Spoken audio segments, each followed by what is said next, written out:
रजत बेटा, मुझे अपने देश, अपने वतन वापस जाना है। मुझे यहाँ विदेश में बिल्कुल भी अच्छा नहीं लग रहा है। नीता जी अपने बेटे रजत से एकदम गिड़गिड़ाने वाले अंदाज में रुआंसी होते हुए बोली, मम्मी, ये सब बेकार की बातें मुझसे बिल्कुल भी मत किया करो। आखिर यहाँ आपको कौन सी कमी है जो भारत जाने के लिए इतनी ज्यादा उतावली हुए जा रही है? आखिर कौन से लड्डू रखे हैं वहां पर? रजत भी एकदम से उलझकर चिड़चिड़ाता हुआ अपनी माँ से बोल उठा, तुम लोग ना बिल्कुल भी नहीं समझते हो। थक जाता हूँ यार दिन भर ऑफिस में काम करते करते, और माँ घर पर आते ही आपकी बेकार की बकबक शुरू हो जाती है। रजत बेटा, मुझको यहाँ पर तुम्हारे कहे अनुसार कोई भी कमी नहीं, पर मुझे अपनी राधा चाची के पास अपने वतन वापस जाना है। मुझको लग रहा है कि अब मैं यहाँ बिल्कुल भी नहीं रह पाऊंगी। नीता जी ने रुंधे स्वर में कहा, पता नहीं क्या हो गया है रजत, इनको हर समय मेरा देश मेरा वतन लगाए रहती है। सारी सुख सुविधाएं दे रखी हैं इन्हें, फिर भी एक ही बात की रट कि वापस जाना है। तभी रजत से पहले नीता जी की बहू और रजत की पत्नी जूही चिड़चिड़ाकर बोल पड़ी। बड़े मजे से जिंदगी कट रही थी नीता जी की। ईश्वर का दिया हुआ सब कुछ तो था, एक बेटा, वो भी पढ़ लिख कर विलायत में नौकरी हासिल कर चुका था। नीता जी के पति नरेंद्र जी भी अच्छी खासी नौकरी में थे, किसी तरह की कोई भी कमी ना थी। अपने घर के पास में रहने वाली राधा चाची को नीता जी बिल्कुल अपनी सास की तरह मानती, और वो भी नीता से बहुत अच्छा व्यवहार करती। उनके भी एक बेटा बहू थे, और दोनों ही बहुत संस्कारी और समझदार। लेकिन राधा चाची हमेशा सबसे यही कहती सुनाई पड़ जाती कि मेरी एक नहीं दो बहुएं हैं। समय के साथ रजत की शादी लायक उम्र हो जाने पर उसकी शादी कर दी नीता जी ने, उसकी ही पसंद की लड़की जूही के साथ, और राधा चाची के भी दोनों पोतों की शादी हो गई। रजत तो पत्नी को लेकर चला गया विदेश, और इत्तेफाक से जूही की नौकरी भी वहीं लग गई। अब नीता जी और उनके पति नरेंद्र जी राधा चाची के परिवार के सहारे हंसी खुशी जीवन व्यतीत करने लगे। भगवान अगर एक रास्ता बंद करता है तो दूसरा खोल भी देता है। यही हुआ नीता जी और नरेंद्र जी के भी साथ। राधा चाची के यहाँ उनका पुश्तैनी इत्र का बहुत बड़ा व्यापार था, तो उनके दोनों पोते वहीं पर अपने पिता का बढ़ चढ़कर हाथ बटाते। उम्र हो जाने पर जब नरेंद्र जी नौकरी से रिटायर हो गए तो राधा चाची के पुत्र राजेश जी नरेंद्र जी से बोले, भाई साहब, आप तो जानते ही हैं कि मेरा व्यवसाय बहुत ही ज्यादा बढ़ गया है और आप भी सेवानिवृत्त हो गए हैं। अगर आपकी इच्छा हो तो हमें लिखा पढ़ी के लिए कोई बहुत ही विश्वास पात्र व्यक्ति चाहिए, और मेरी नजर में आपसे अच्छा तो कोई और हम लोगों को मिल ही नहीं सकता। अगर आप मुझसे सहमत हो तो अपने निर्णय से जरूर अवगत करवाइएगा, और ये एक विनम्र आग्रह है, कोई जोर जबरदस्ती नहीं। नरेंद्र जी ने नीता जी से विचार विमर्श किया, और नीता जी को भी इसमें कोई बुराई नजर नहीं आई, तो वो भी मान गई। नरेंद्र जी भी अब उसी इत्र के व्यवसाय की सारी लिखा पढ़ी का काम देखने लगे। समय बहुत खूबसूरत तरीके से व्यतीत हो रहा था। रजत विदेश में खुश था और नीता और नरेंद्र जी यहाँ पर। लेकिन एक रोज अचानक नरेंद्र जी के सीने में थोड़ा थोड़ा सा दर्द सा उठने लगा। नीता जी को भी नरेंद्र जी को परेशान देखकर घबराहट सी होने लगी। उन्होंने रजत को भी पिता की हालत से अवगत करवाया, लेकिन विदेश से इतनी जल्दी आना कोई आसान बात तो नहीं। एक रात को अचानक दिल का दौरा पड़ जाने से नरेंद्र जी का देहांत हो गया। सब कुछ उथल पुथल हो गया। अब तो नीता जी की समझ में कुछ भी ना आए कि वो आखिर खुद को संभाले कैसे। इन परिस्थितियों से पूरी तरह से टूट सी गई वो। बेटे को विदेश से आने में बहुत ज्यादा समय लग गया। इस विकट परिस्थिति के समय में सब कुछ राधा चाची के परिवार वालों ने ही आगे बढ़कर संभाला, और जब रजत आया भी तो जूही उसके साथ में नहीं आई।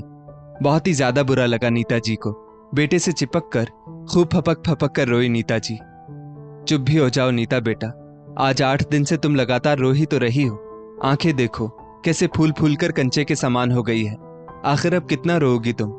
नरेंद्र की आत्मा भी दुखी हो रही होगी तुमको इतना परेशान देखकर। राधा चाची ने नीता जी को अपने कलेजे से चिपका कर चुप कराते हुए कहा, राधा चाची, आप ही बताओ कि अगर उनको इतना ही दर्द होता तो हमको छोड़कर ही क्यों जाते? एक बार भी नहीं सोचा कि मेरा क्या होगा, मैं किसके सहारे रहूंगी? कुछ तो सोच विचार लिया होता। इतना कहकर नीता जी फिर से राधा चाची के लिपट कर बिलख उठी। मम्मी, अब आप यहाँ नहीं रहेंगी। अचानक रजत ने फरमान सुना दिया। ये क्या कह रहे हो रजत बेटा तुम? अगर नीता यहाँ नहीं रहेगी तो कहां पर जाएगी? रजत की बात सुनकर एकदम से तड़प उठी राधा चाची। दादी, अब मम्मी हमारे पास रहेंगी। आखिर अब इनका यहाँ पर है ही कौन? रजत ने अपनी बात रखते हुए कहा। रजत बेटा, वहां विदेश में इसका मन कैसे लगेगा? ना तो ये इंग्लिश बोल पाती है और ना ही 3-5 आता है इसको। राधा चाची ने संदेह जाहिर करते हुए कहा। अरे दादी, सब सीख जाएंगी मम्मी वहां पर रहते रहते। ऐसा करिए मम्मी, आप मकान के सारे कागजात लॉकर से निकालकर मुझे दे दीजिए। मैं आज ही प्रॉपर्टी डीलर से मिलकर घर का सौदा तय कर लेता हूँ और जितनी जल्दी सब कुछ बिक जाएगा उतनी ही जल्दी हम लोग वापस चले जाएंगे। शायद यही सबसे सही निर्णय रहेगा। रजत ने अपनी बात रखते हुए कहा। नीता जी को भी यही सही लगा। सही तो कह रहा है रजत, बहू बेटे के पास रहूंगी तो मन बहला रहेगा, क्यों किसी और परिवार पर बेकार का बोझ बनना। और उन्होंने भी रजत के संग जाने के लिए हामी भर दी। राधा चाची ने उस समय बहुत ज्यादा समझाया नीता जी को। नीता, मेरी बात मानो, ऐसी गलती ना करो। कहीं ऐसा ना हो कि तुम इस निर्णय पर बाद में पछताओ। यहाँ हम लोग तुम्हारा पूरा पूरा ख्याल रखेंगे, किसी चीज की कमी नहीं होने देंगे तुमको। तुमने एक बार अगर वतन छोड़ दिया, खुदा ना खास्ता अगर कोई तकलीफ हो आई तो तड़प जाओगी अपने वतन आने के लिए, फिर क्या करोगी? लेकिन उस समय नीता जी की आंखों पर पुत्र मोह की जैसे पट्टी बंध गई थी और उन्होंने राधा चाची की बात को सिरे से नकार दिया। अरे राधा चाची, आप कैसी बातें कर रही हैं? वो मेरा बेटा है, भला उसके पास मुझे क्यों तकलीफ होने लगी? मुझे मेरे बेटे पर पूरा विश्वास है, वो अपनी माँ को बड़े प्यार से रखेगा। आप बिल्कुल भी चिंता मत करिए। और फिर रजत ने मकान का सौदा औने पौने दामों पर बड़ी जल्दी करवा दिया और नीता जी को अपने साथ लेकर विदेश चला गया। शुरू शुरू में तो बड़े प्यार से रखा बेटे बहू ने नीता जी को, वक्त पर खाना पीना सब कुछ। लेकिन धीरे धीरे घर के सब कामों की जिम्मेदारी नीता जी के कंधों पर डाल दी गई। शुरू शुरू में तो जब जूही ऑफिस से आती थी तो नीता जी को बिठा दिया जाता और फिर रजत और जूही काम की जिम्मेदारी संभालते, क्योंकि विदेश में तो नौकर चाकर भी नहीं मिलते। लेकिन नीता जी कुछ नहीं बोलती कि चलो बेटे बहू की ही तो सेवा कर रही है, ये लोग कोई पराये थोड़ी ना है।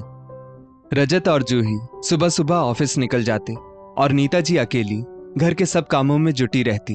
अभी कोई बच्चा भी नहीं था रजत के जो नीता जी उसके साथ खेल लेती। वो बाहर भी नहीं जा सकती थी क्योंकि रजत और जूही दोनों की ही सख्त मनाही थी कि आप यहाँ की भाषा और व्यवस्था कुछ नहीं जानती, कहीं कुछ गड़बड़ ना हो जाए, इसलिए घर के बाहर कदम मत रखिएगा। लेकिन अब नीता जी का दिल तड़पने लगा। उनको रह रहकर अपने वतन की याद सताने लगी। उन्हें राधा चाची की बहुत ही ज्यादा याद आने लग जाती। बिल्कुल सही कह रही थी राधा चाची कि जब तकलीफ में होगी तो वापस भी नहीं आ पाओगी। शुरू शुरू में तो राधा चाची से नीता जी की फोन पर बात भी करवा देता था रजत, लेकिन बाद में जब नीता जी कहती भी उन लोगों से बात करवाने के लिए तो बेटा बहू टाल जाते, क्योंकि उन्हें तो वैसे भी नीता जी का भारत प्रेम पसंद नहीं था। धीरे धीरे नीता जी मानसिक और शारीरिक रूप से अत्यंत दुर्बल हो गई। अक्सर काम करते करते उनके हाथ पांव सनसनाने लग जाते। लेकिन रजत और जूही को उनकी शारीरिक व मानसिक हालत से कोई लेना देना ही नहीं था। नीता जी अक्सर अकेले में बैठकर खूब फूट फूट कर रो पड़ती। आखिर कैसी जिंदगी कर दी भगवान ने उनकी। कभी भी नहीं सोचा था कि वो सब कुछ होते हुए भी इस तरह की जिंदगी जीने के लिए मजबूर हो जाएंगी। एक दिन इसी तरह काम करते करते नीता जी जूही के लिए दूध गर्म करके ले गई। उनके हाथ सनसना रहे थे, इसलिए उनके हाथ से दूध का ग्लास बिस्तर पर ही गिर गया। कोई काम ढंग से नहीं करती, दिन भर आराम के अलावा करती ही क्या है आप? फिर भी जरा से काम में आफत आ जाती है। जूही एकदम से मान मर्यादा भूलकर नीता जी पर नौकरानी जैसा बर्ताव करते हुए चिल्लाकर बोली, बेटा दिन भर तो सारे घर का काम देखती ही हो, लेकिन पता नहीं कैसे गिर गया दूध का ग्लास। तुम परेशान ना हो, मैं अभी साफ कर देती हूँ। नीता जी घबराहट के मारे कांपते हुए बोली, तो कौन सा एहसान कर देती हो हम लोगों के ऊपर? यहाँ पर बैठी बैठी मुफ्त की रोटियां भी तो तोड़ रही हैं। पैसे कोई पेड़ पर नहीं लगते जो मुफ्त में बैठकर रोटी खाओ। जूही नीता जी की हालत को अनदेखा करते हुए अभी भी चिल्लाकर ही बोली, हे भगवान, ये क्या कह दिया जूही ने? मेरे बच्चे की कमाई पर क्या मेरा कोई हक नहीं? क्या मैंने बेटे पर विश्वास करके बहुत बड़ी गलती कर दी? क्या मेरा बच्चा भी पराया हो गया जो उसने मेरे साथ इतना कुछ गलत किया? लेकिन मैंने भी तो अपना सब कुछ उसी को दे दिया, फिर भी मेरे ऊपर मुफ्त की रोटी खाने का इल्जाम। हे भगवान, अब तू मुझको उठा ले, क्योंकि अब जीने की तमन्ना बिल्कुल भी नहीं रही। विचारों का अत्यधिक झंझावात दिमाग को झकझोरने लगा और वो वहीं पर खड़ी खड़ी ही एकदम से गिर पड़ी। लेकिन अब तो जूही घबरा गई। उसने बड़ी मुश्किल से नीता जी को जमीन पर से उठाया और वहीं पलंग पर लिटा दिया और तुरंत रजत को फोन कर दिया। अब तो रजत भी आनन फानन में घर वापस आ गया। रजत, देखो ना, अचानक क्या हुआ तुम्हारी मम्मी को? जूही ने चिंतित स्वर में कहा। जूही, शायद माँ की हालत ठीक नहीं है, हॉस्पिटल ले चलना पड़ेगा। आज बहुत दिनों बाद रजत ने नीता जी का चेहरा ध्यान से देखा था और उसको उस समय उसकी माँ सचमुच बहुत कमजोर लग रही थी। रजत ने फटाफट नीता जी को गाड़ी में लिटाया और अस्पताल लेकर चल पड़ा। देखिए मिस्टर, इनकी हालत काफी खराब है। आप लोग अभी तक कहाँ थे? ये तो बहुत ज्यादा एनीमिक लग रही है। इनके शरीर में खून की मात्रा काफी कम हो गई है, डॉक्टर ने चिंतित स्वर में कहा। सॉरी डॉक्टर, लेकिन हम लोग काम की आपाधापी में इतने व्यस्त रहते हैं कि इनकी ओर ध्यान ही नहीं दे पाते, रजत शर्मिंदगी भरे स्वर में बोला। मिस्टर रजत, शर्म आनी चाहिए आप जैसी औलाद को जो अपने माता पिता का ध्यान तक नहीं रख पाती। डॉक्टर ने बहुत ही कड़े स्वर में रजत को डांट लगाई और रजत वहीं चुपचाप खड़ा सब सुनता रहा। सॉरी डॉक्टर, आप इस समय जो भी बताएंगे मैं वो करने को तैयार हूं, रजत ने धीरे से डरते डरते कहा। देखिए, इनको एडमिट करके सबसे पहले ब्लड चढ़ाना पड़ेगा, उसके बाद ही इनका कोई ट्रीटमेंट हो पाएगा। और हाँ, एक बात और भी ध्यान रखिएगा कि भविष्य में आप लोग भी पेरेंट्स बनेंगे, तब शायद ऐसी ही परिस्थितियों का आपको भी सामना करना पड़ सकता है। इतना कहकर डॉक्टर तुरंत नीता जी को ब्लड चढ़ाने का इंतजाम करने लगे। डॉक्टर की बात सुनकर रजत ने जूही की तरफ देखा, जो इस समय नजरें झुकाए खड़ी थी, क्योंकि गलतियां तो वो भी कम नहीं कर रही थी। आज रजत बहुत ही ज्यादा लज्जित था, क्योंकि वो अपनी माँ का ही ध्यान रखने में असफल हो गया था, जबकि माँ उसके साथ अपना सब कुछ दांव पर लगाकर खुशी खुशी चली आई थी। लेकिन अब वो इस गलती को बिल्कुल भी नहीं दोहराएगा। खैर, कुछ ही दिनों में नीता जी की तबीयत में काफी सुधार आ गया। अब तो रजत भी खुद आगे से आगे माँ का ख्याल रखता। धीरे धीरे जूही भी नीता जी का ख्याल रखने लगी और नीता जी फिर से उस घर में हंसी खुशी रहने लगी। समय के साथ रजत को भी ये महसूस हुआ कि वो अपनी मम्मी को भारत ले जाकर राधा चाची से जरूर मिलवाए, और उसने जब जूही से विचार विमर्श किया तो जूही को भी रजत की बात बहुत अच्छी लगी और उन दोनों ने नीता जी को सरप्राइज देने की सोची। और कुछ ही दिनों बाद वो लोग नीता जी को राधा चाची के पास लेकर आ गए। नीता जी के तो जैसे खुशी का ठिकाना ही नहीं रहा और राधा चाची भी नीता को सामने पाकर एकदम से निहाल हो गई। अब तो सब कुछ बहुत अच्छा होता चला गया। अंत भला तो सब भला। दोस्तों, इस स्टोरी को लेकर आपकी क्या राय है? नीचे कमेंट करके जरूर बताइएगा और ऐसी ही और भी बेहतरीन वीडियोस के लिए हमारा पेज जरूर फॉलो करें। धन्यवाद।